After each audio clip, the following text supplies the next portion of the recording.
আল্লাহর তরফ থেকে অনেক অনেক দলিল রয়েছে। চাচা আবু তালেব বলে, ভাতিজা মুহাম্মদ শুনে নাও, আমি আমার সন্তানের থেকে তোমাকে বড় মহব্বত করি, যার জন্য প্রথম নাম্বারে পেরেশান করে দিয়েছি। আমি কালেমা পড়ে মুসলমান হতে পারি নাই। দ্বিতীয় নাম্বারের পেরেশান হলো তোমার শত্রু অনেক রয়েছে, আমি তাদের হাতেও ছেড়ে দিতে পারি নাই। এটাই হলো আমার দ্বিতীয় নাম্বারের পেরেশানি। বলে, কি বলতে চাচ্ছেন চাচা? বলে, চাচা আবু তালেব বলে, মুহাম্মদ শুনে নাও, তুমি একটু দিনের দাওয়াত দেওয়া বন্ধ করো। তুমি আমার বাপ-দাদাদেরকে বলো না জাহান্নামী, আর তুমি ওদেরকে খারাপ করো না। আবু জাহেলের সঙ্গে লড়াই করে পারবে না। আল্লাহ রাসূল যখন একথা শুনলেন, বন্ধু আমার, রাসূলের মনে বড় বেদনা, রাসূলের মনটা বড় খারাপ।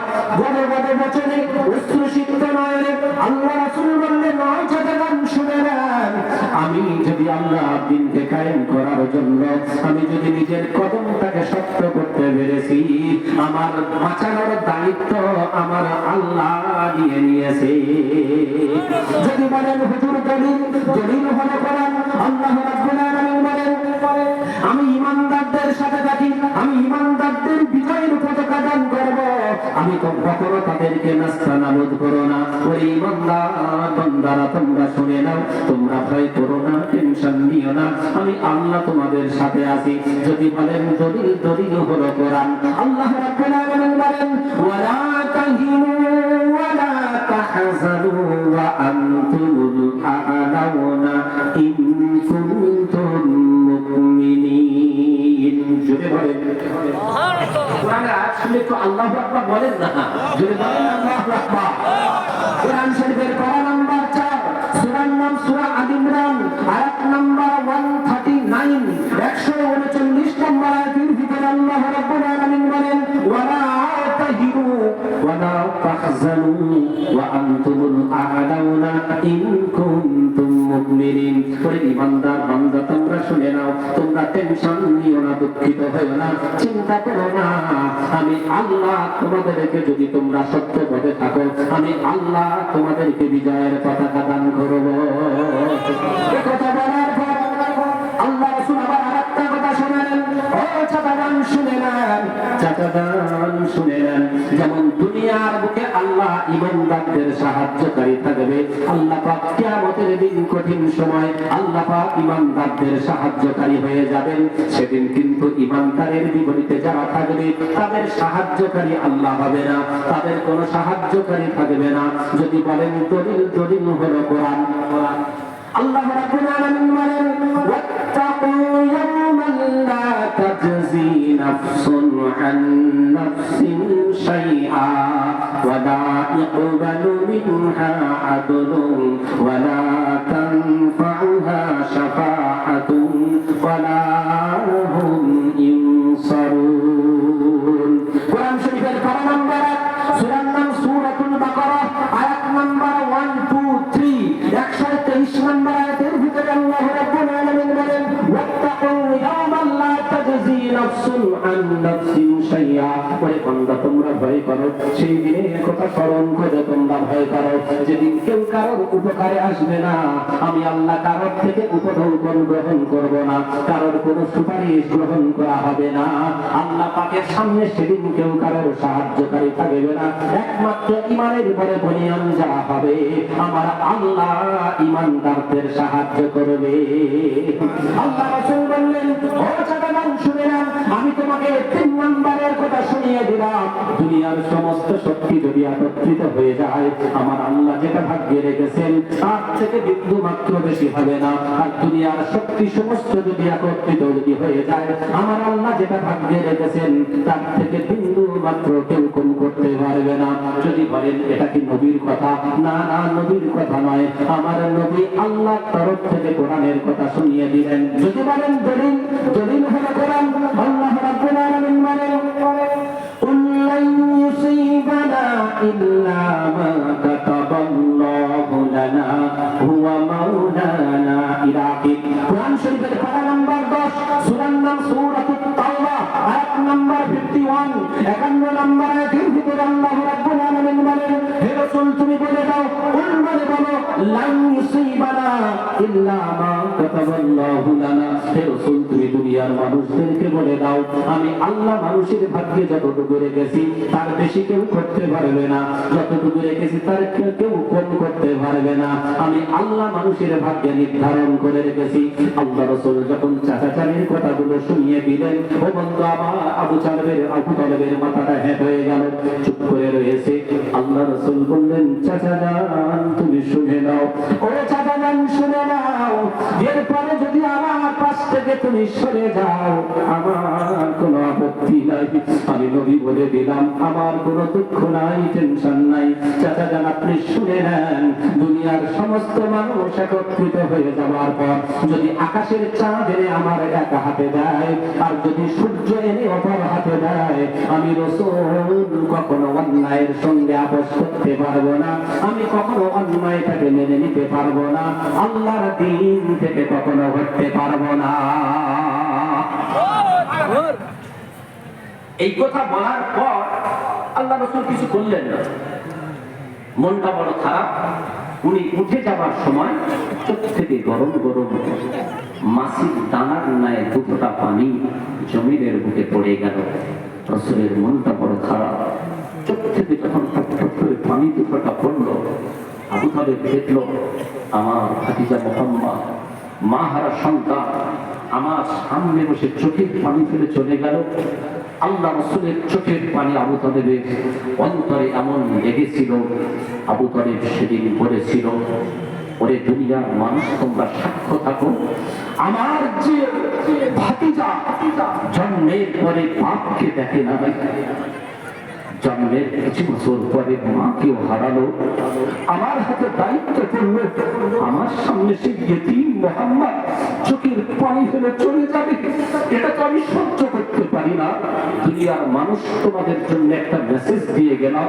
আবু তালেব বলেছিল, ওরে দুনিয়ার মানুষ, শুধু আবু জাহেল নয়, মুহাম্মদের বিরুদ্ধে যারা তোমরা প্রতারণা করছো, মুহাম্মদের বিরুদ্ধে তোমরা যারা শত্রুতা করছো, তোমরা শুনে নাও, আমি আবু তালেব বলে দিলাম, মুহাম্মদের গায়ে আঁচড় দিতে গেলে সর্বপ্রথম আবু তালেবের লাশের উপর দিয়ে মুহাম্মদের গায়ে হাত দিতে হবে, জোরে বলবেন না সুবহানাল্লাহ। আবু তালেব বলল, ভাতিজা মুহাম্মদ, আমি তোমাকে কথা দিলাম, তুমি তোমার মতো দ্বীন প্রচার করে যাও, তুমি তো কারোর সঙ্গে ঝগড়া বিবাদ করো না, তুমি কোরআনের মানে মানুষকে শোনাচ্ছ, কোরআনের দিকে মানুষকে আহ্বান করছো, তোমার পিছনে তার জন্য শত্রু, তুমি মা হারা বাপ হারা। আমি চাচা যান সহ্য করতে পারলাম না, ভাতিজা শুনে নাও, আমি তোমার জন্য এইটুকু কথা দিলাম, তুমি দ্বীন প্রচার করে যাও, তোমার পিছনে আবু জাহেল যত মানুষ থাকুক না কেন, আমি কথা দিলাম তোমার কাছে আসতে গেলে আমি আবু তালেব আমার লাশের উপর দিয়ে তোমার কাছে আসতে হবে, একটু জোরে বলা যাবে না সুবহানাল্লাহ? আবু জাহেল দেখে অবাক হয়ে গেল, এ তো ভুলে গেল গেম। আবু তালেব বলে দিল, ওরে আবু জাহেল শুনে নাও, তুমি একা নয়, দুনিয়ার মানুষ যদি মুহাম্মাদের পিছনে চলে যায়, আমি আবু তালেব কথা দিয়ে দিলাম, আমার শরীরে এক বিন্দু রক্ত থাকতে আমি মুহাম্মাদের কোনো ক্ষতি হতে দেব না। ওরে আবু জাহেল, তোর চুক্তি মানলাম না। আবু জাহেল দেখলো এত সহজে হবে না, আবু তালেব সর্বপ্রথম বন্ধু আমার, এবার একটা আবু তালেবের সঙ্গে চক্রান্ত করতে আসছে। চক্রান্ত এবং চুক্তি বলতে পারে, আবু তালেবের সাথে করা চুক্তি বললাম দুটো, এটা 3 নম্বরে চক্রান্ত বা চুক্তি। আবু জাহেল এসে বলছে, ও ভাই আবু তালেব শুনে নাও, তুমি তো মুহাম্মদকে হটাতে পারলে না, তবে শুনে নাও, মুহাম্মদকে আমরাও ভালোবাসি, মুহাম্মদের মা নাই বাপ নাই, তবে আমাদের হাতে একটু তুলে দাও, আমরা মুহাম্মদকে একটু বুঝিয়ে দেখি, তুমি বুঝাতে পারো নাই। আবু তালেব বলল, আবু জাহেল তুমি কি আমাকে এত বড় পাগল ভেবে নিয়েছো? না না, এটা কখনো সম্ভব হতে পারে না। আবু জাহেল বলল, আবু তালেব তোমার যদি ভয় হয়ে থাকে তাহলে মুহাম্মাদের পরিবর্তে উতবা ইবনে ওয়ালিদ, কি নাম বললাম? উতবা ইবনে ওয়ালিদ, আমরা উতবাকে তোমার হাতে তুলে নিয়ে গেলাম, ছোট্ট একটা শিশু নাম হবে তার উতবা, বললাম আমরা উতবাকে তোমার হাতে তুলে নিয়ে গেলাম। ও আবু তালেব শুনে নাও, আর তো তোমার কোনো টেনশন থাকবে না। মুহাম্মাদের পরিবর্তে এই ছোট্ট সন্তানকে তোমার হাতে দিলাম, আমরা মুহাম্মাদকে একটু বোঝাবো। আবু তালেব বলল, আমি আল্লাহকে সাক্ষ্য রেখে বলি, এত পাগল আমি নয়, আমরা ওই ছোট্ট বাচ্চাকে দুধ কলা খাওয়াবো, আর তোমরা মুহাম্মাদকে পাওয়ার পর তাকে মার্ডার করে ফেলবে। আমি বুঝতে পেরেছি। বন্ধু, আবু তালেবের পাশে ছিল কওমের লোক মুতঈম বিন আদি। কি নাম বললাম? মুতঈম বিন আদি। মুতঈম বিন আদি বলল, ও ভাই আবু তালেব শুনে নাও, এটা উত্তম একটা চুক্তি। মুহাম্মাদের পরিবর্তে ছোট্ট একটা শিশু রেখে যাচ্ছে। আবু তালেব বলল, মুতঈম, তুই আমার কওমের লোক হয়ে আমার বিরুদ্ধে চলে যাচ্ছি। আমি বুঝতে পেরেছি আমার মুহাম্মাদের বিরুদ্ধে ষড়যন্ত্র। না না, এই চুক্তিটা কখনো আমি মানতে পারি না। এইবার আবু জাহেল বলল, ওই বৈঠকে বসে বলল, আবু তালেব শুনে নাও, তোমার সঙ্গে শান্তি চুক্তি করতে এসেছিলাম, তারপরেও তুমি যখন মানলে না, এইবার যুদ্ধের জন্য পুরোপুরি তুমি প্রস্তুতি নাও। আবু তালেব বলল, আই এম রেডি, কোনো অসুবিধা নাই, আমি আমার ভাতিজার জন্য নিজের জীবন দিতে রাজি আছি। আর আবু জাহেল, তুই কাকে ভয় দেখাচ্ছি? এই কথা বলার পর আবু তালেব নিজের কওমের মানুষের দিকে লক্ষ্য করে একটা শায়ের গাইছিল, একটা কবিতা গেয়েছিল। এক কবিতা গাবার পরিবর্তে আবু তালেবের সমস্ত কওমের মানুষগুলো একত্রিত হয়ে একবার অহংকার দিল, বলে, আবু জাহেল, তুই শুনে নাও, আমাদের ভাতিজা মুহাম্মাদের বিরুদ্ধে তোমরা যে চক্রান্ত চালাচ্ছ, আমরা কওমের মানুষ তোমাদের কখনো ছাড়বো না। সব একত্রিত হয়ে গেল আবু তালেবের কওমের মানুষ। বলছে, একটা নিরীহ সন্তানের বিরুদ্ধে তোমরা চক্রান্ত চালাচ্ছ, কি তোমাদের ক্ষতি করেছে বলো? তার একমাত্র কথা কোরআনের দাওয়াত দিচ্ছে শুধু খালি। বলছে, আল্লাহকে মেনে নাও, তোমরা মানতে পারো নাও মানতে পারো, কোনো অসুবিধা আছে? তোমরা চক্রান্ত করছো কেন? যুদ্ধের পরিস্থিতি যখন তৈরি হলো, আবু জাহেলের পিছনে ভয় আছে, ও সামনে বলছে হবে, আর পিছনে এসে ওদের লিডারটাকে বলছে, এই না রে, কিছু করা যাবে না, অসুবিধা আছে। কি করা যাবে? আবু জাহেল বলছে, দেখ, এইবার চক্রান্ত করতে হবে। বলে, কি করতে হবে? কিছু করে লাভ নেই, মুহাম্মাদের দলে যারা যোগ দিচ্ছে, ওই দলের মানুষ, ওই মানুষগুলোর যারা সর্দার, তখনকার সর্দার বা লিডার থাকতো, এক একটা গোত্রে একটা সর্দার থাকতো, ওই যে মানুষগুলো মুহাম্মাদের দলে যোগ দিচ্ছে, ওই মানুষের সর্দার, তারা ওই মানুষদেরকে অকথ্য অত্যাচার করবে, করলে মুহাম্মাদের কাছ থেকে সরে আসবে। আচ্ছা, আল্লাহ রসুলকে যারা একবার নবী হিসাবে মেনেছে, আল্লাহ রসুলকে যারা চোখে দেখে ঈমান এনেছে, তাদের কি ওই কলেমা থেকে হটানো সম্ভব? এই সম্ভব? মুহাম্মাদের সাথী কারা? যারা রসুলের হাতে হাতে রেখে কলেমা পড়েছিল তারা। আমরা কারা? বুঝতে পারেন? আমরা কারা? আমরা সেই রসুলের উম্মত তো, কালেমা পড়নেওয়ালা মুসলমান, ঠিক কিনা? কিন্তু আমরা সেই রসুলের উম্মত হিসেবে পরিচয় দিতে পারছি না। প্রিয় বন্ধু আমার, যখন পরিস্থিতি তৈরি হলো, আবু জাহেল বললেন, কওমের মানুষদেরকে বলে দিন, যে গোত্রের মানুষ মুহাম্মাদের দলে যোগ দিচ্ছে তার উপর অকথ্য অত্যাচারের স্টিম রোলার চলতে লাগলো। কিন্তু যত অত্যাচারের স্টিম রোলার চলে, তত তাকে ইমানি ভাবটা বেড়ে যায়। একটা আশ্চর্যের বিষয় হলো, কওমের মানুষগুলো যখন তাদের গোত্রের মানুষ যারা মুহাম্মাদের হাতে হাত রাখছে, তাদের উপর অত্যাচার চালাচ্ছে, এটি একটা আশ্চর্যজনক ঘটনা ঘটে গেছে। কি? ধরে নেন আমি কওমের লিডার, আমার গোত্রে যারা আছে মুহাম্মাদের সাথে যোগ দিচ্ছে যারা, তাদের উপর অত্যাচার চালাচ্ছি, কিন্তু একটা আশ্চর্যের বিষয় হলো, আমার নিজের সন্তান মুহাম্মাদের দলে যোগ দিচ্ছে। বলবেন না সুবহানাল্লাহ? এটা রুখবে কে? আচ্ছা, বিপদ হবে হ্যাঁ কি না? বাপ হয়ে নিজের সন্তানকে কি অকথ্য অত্যাচার করতে পারে? আল্লাহ বলে, ওরে বান্দা, আমার লীলা খেলা তোরা বুঝিস না, আমি আল্লাহ ইসলামের প্রতি কেমন করে জ্বালাবো, দায়িত্ব তো আমি নিয়েছি, মানুষের হাতে দিই নাই। কে দায়িত্ব নিয়েছে? আল্লাহ। যদি বলেন দলিল, কোরআন। আল্লাহ কোরআনে বলেছেন, বান্দা, শুধু বান্দা নয়, দুনিয়ার যত মানুষ আছে তোমরা শুনে নাও, আমি আল্লাহ, আমি হলাম স্রষ্টা, আমি আল্লাহ যে ধর্ম পাঠিয়েছি, আমি আল্লাহ যে কোরআন পাঠিয়েছি, তার হেফাজতের দায়িত্ব, তাকে রক্ষা করার দায়িত্ব আমি আল্লাহ আমার হাতে নিয়েছি। কোন মানুষ মানুষের হাতে দিই নাই, তাহলে তোমরা কেন আমাদের সঙ্গে বিরোধিতা করো? দায়িত্ব কে দিয়েছে? আল্লাহ। তারপর তো তোমরা যদি যুদ্ধ করতে চাও আল্লাহর সঙ্গে করো, নাকি আমাদের সঙ্গে বিরোধিতা কেন করো? যদি বলেন দলিল, দলিল হলো কোরআন। আল্লাহ রাব্বুল আলামিন বলেন ইউরিদুনা লিইউতফিউ নূরাল্লাহি বিআফওয়াহিহিম ওয়াল্লাহু মুতিম্মু নূরিহি ওয়ালাউ কারিহাল কাফিরুন। আল্লাহু আকবার। কোরআন শরীফের পারা নাম্বার 28, সূরার নাম সূরা আস-সাফ, আয়াত নাম্বার 8, 8 নাম্বার আয়াতের ভিতরে আল্লাহ রাব্বুল আলামিন বলেন, ওরে দুনিয়ার মানুষ তোমরা শুনে নাও, তোমরা দিনের বাতিটাকে ফু দিয়ে নিভিয়ে দিতে চাও, আমি আল্লাহ বলে দিলাম, আমি আল্লাহ জানিয়ে রেখেছি, কেউ দিনের আলোটাকে নিভিয়ে দিতে পারবে না। জোরে বলেন সুবহানাল্লাহ। ও বন্ধু আমার, আবু জাহেল যখন দেখলো ওই লিডারের সন্তানগুলো মুহাম্মাদের দলে যোগ দিচ্ছে, বলে একটা বেগতিক হয়ে গেল, কি করা যায়? বলে একটা মিটিং ডাকা হলো। ও বন্ধু আমার, মিটিং ডাকা হলো ওয়ালিদের বাড়িতে, মিটিং ডাকা হলো ওয়ালিদ বিন মুগীরার বাড়িতে মিটিং ডাকা হলো। ও বন্ধু আমার, ওই বাড়িতে মিটিং থেকে বলল মুহাম্মাদের বিরুদ্ধে কি করা যায় বলো। সকলে বলল মুহাম্মাদের বিরুদ্ধে কথা দিয়ে দিতে হবে, মানুষ যাতে মুহাম্মাদের কাছে ধারে কাছে না ঘেঁষে। বলে কি করা যাবে বলো।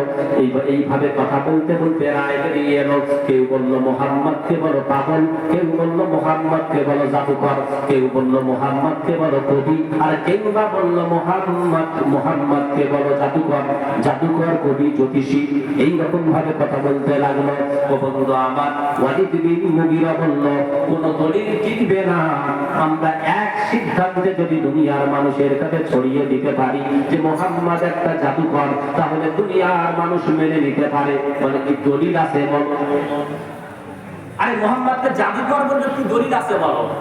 ওয়ালিদ বিন মুগীরা বলে, ওরে আমার কওমের মানুষ তোমরা শুনে নাও, এইটা মাত্র সম্ভব, স্ত্রী থেকে স্বামী আলাদা হতে পারে সম্ভব জাদুর দ্বারা, বাপ থেকে সন্তান আলাদা হতে পারে জাদুর দ্বারা। মুহাম্মদ কি এমন জাদু করলো, বাপকে ছেড়ে সন্তান সত্যের পথে এগিয়ে গেল। মুহাম্মদ কি এমন জাদু করলো, স্বামীকে ছেড়ে স্ত্রী মুহাম্মাদের হাতে হাত রেখে কলেমা পড়লো। এটা জাদুর দ্বারা সম্ভব হয়। বলে হ্যাঁ ঠিক বলেছো ওয়ালিদ বিন মুগীরা, তুমি বড় বুদ্ধিমান মানুষ।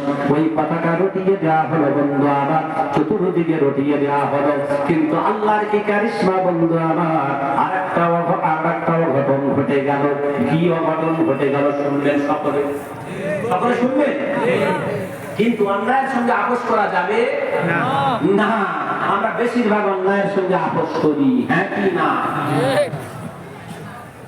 ও বন্ধু, ওই জন্য ভূমিকাটা রেখেছি। আচ্ছা একটা কথা বলেন তো, আমি একটু উল্টো কথা বলি, একটা কথা ভালো করে বুঝে বলবেন। আমরা যারা এখানে বসেছি বেশিরভাগ সাবালক না নাবালক? এই ধরে বলেন। কিন্তু আমার মনে হয় অনেকে আছে নাবালক। কেন তো? বাস্তবে একটু দেখাই কেমন। আচ্ছা বলে বোঝাতে হয় কাকে? নাবালক। সামনে আগুন আছে, নাবালককে বলা হয় বা ওতে হাত দিস না, হাত ঘুরে যাবে। নাবালককে বোঝাতে হয় অনেক কিছু। হাত দিস না, সাঁতার কাটতে জানিস না, ডুবে যাবে। বোঝাতে হয় এরকম কাকে? বোঝেন তো? বোঝাতে হয় নাবালককে, কারণ সে বোঝে না। বাপ ওদিকে যাস না, বিপদ আছে, ওই মানুষটার সঙ্গে চলাফেরা করিস না, বিপদ আছে। এইরকম ভাবে বোঝাতে হয় নাবালককে। কিন্তু সাবালককে যদি বোঝানো হয়, তারপরে যদি তারা মেনে নেয়, তারপরে সাবালক জানার পর যদি না মেনে নেয়, এরা নাবালক না সাবালক? বোঝাতে হয় নাবালককে, কিন্তু এখানে যত মানুষ বসে আছে এরা বোঝে, তারপরে বোঝালে মানে না কেন? এদেরকে যদি বলা হয় আল্লাহ আর বান্দা শুনে না, বিয়ের ফোন নেওয়া হারাম, শুধু খাওয়া হারাম, তোমরা যদি এইরকম কাজ করো জাহান্নামে যাবে, এটা জানে কি জানে না? তারপরে বক্তাদের বোঝাতে হয় কেন? তার মানে বেশিরভাগ নাবালক থাকে। বুঝতে পারছেন না? ওরে আল্লাহর বান্দা শুনে নাও, নামাজ না পড়লে জাহান্নামে যেতে হবে। এক ওয়াক্ত নামাজ যদি করো, কাজা করো, জাহান্নামের আগুনে জ্বলতে হবে। এটা ছোট্ট সন্তানকে বোঝাতে হয়, কিন্তু যারা বেশিরভাগ বোঝে আসে, এদেরকে যদি নামাজের কথা বলে আবার বোঝানো হয়, তার মানে আমি নাবালককে না সাবালককে বোঝাচ্ছি। কাকে? বুঝে ধরা পড়ে গেছি। নামাজ না পড়লে জাহান্নামে যাবে, নাবালককে বোঝাতে হবে জাহান্নামের আগুনের কি সাজা। নামাজ পড়লে জান্নাতে যাবে, নাবালককে বোঝাতে হবে জান্নাতের কি আরাম। এরপরে মুসলমান কি করে নাবালকের মধ্যে সেজে বসে থাকে আর এদের নামাজের কথা বলতে হয়। এই ৫ ওয়াক্ত নামাজটা পড়বে ইনশাআল্লাহ, ইনশাআল্লাহ। যদি নামাজটা না পড়তে পারি, কবরে গেলে যা হবে সেটা কবি গজলের মাধ্যমে বলছেন। আমরা ঘুমিয়ে ঘুমিয়ে নামাজটা কাটিয়ে দিই। কেমন করে ঘুমাও তুমি, কেমন করে ঘুমাও তুমি, ফজর করে কাজা, এমন তো হতে পারি তোমার জোহরে জানাজা। ঠিক কি না? মুসলিম হয় না জন্ম নিলে মুসলমানের ঘরে, আর কাফের মুমিন তফাতটা হয় সালাতের উপরে, মানুষ নামাজের উপরে। এই জীবনে নামাজ যেন, এই জীবনে নামাজ যেন হয় না কভু কাজা, এমন তো হতে পারে তোমার জোহরে জানাজা। ঠিক বললাম না? ভুল বললাম? বেনামাজি হলে কবরে গেলে কি হবে? একটু এক মিনিট বলি গজলের মাধ্যমে। বেনামাজির লাশ কবরেতে রাখিবে যখন, আর মাটি চাপে পাঁজরের হাড় ভাঙবে তখন, মানুষ ভাঙবে তখন। বেনামাজির লাশ কবরেতে রাখিবে যখন, আর মাটি চাপে পাঁজরের হাড় ভাঙবে তখন, মানুষ ভাঙবে তখন। আর কি হবে? বিষাক্ত সাপের ছবল, বিষাক্ত বিষাক্ত সাপের ছবল, বেনামাজির সাজা, এমন তো হতে পারে তোমার জোহরে জানাজা। ঠিক বললাম না ভুল বললাম? আল্লাহ রাসূল বলেন, ওই আমার উম্মত-উম্মতানিরা তোমরা শুনে নাও, যদি আমার কোন গুনাহগার উম্মত-উম্মতানি বেনামাজি হয়, যদি কবরের ভিতরে যায়, এমন বিষয় সব দেওয়া হবে, একবার ধ্বংস